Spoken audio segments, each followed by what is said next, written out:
வாழ்வில் நம்மோடு பயணிப்பவர் அன்னை மரியாள். வாழ்க்கை பாதை எப்போதும் மலர் பாதையாக இல்லை. சில நேரங்களில் அது இருளும் குழப்பமும் கண்ணீரும் நிரம்பியதாக இருக்கும். அப்படிப்பட்ட தருணங்களில் நம்மை தனியாக விடாத தாய் ஒருவர் உண்டு, அன்னை மரியாள்.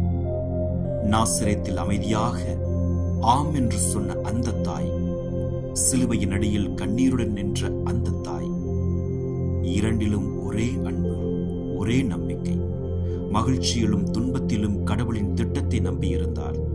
அதுபோலவே நம் வாழ்வின் ஏற்றத்தாழ்வுகளிலும் நம்மை கைப்பிடித்து நடத்துகிறார். நாம் சோர்வாக இருந்தால் அவர் நமக்காக ஜெபிக்கிறார். நாம் விழுந்தால் எழுப்பும் தாயாக அருகில் நிற்கிறார்.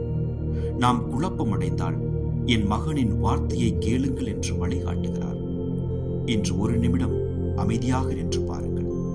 நாம் தனியாக நடக்கவில்லை. நம் கண்ணீரை உணரும் ஒரு தாய், நம் எதிர்காலத்திற்காக ஜெபிக்கும் ஒரு தாய், நம் இரட்சகரிடம் நம்மை அழைத்துச் செல்லும் ஒரு தாய் நம்மோடு பயணிக்கிறார். அந்த தாயின் கரங்களில் நம் வாழ்வை புதிதாய் ஒப்படைப்போம். அப்போது பயம் நம்பிக்கையாக மாறும், துன்பம் அருளாக மாறும், நம் பாதை ஆசீர்வாதமாக மாறும்.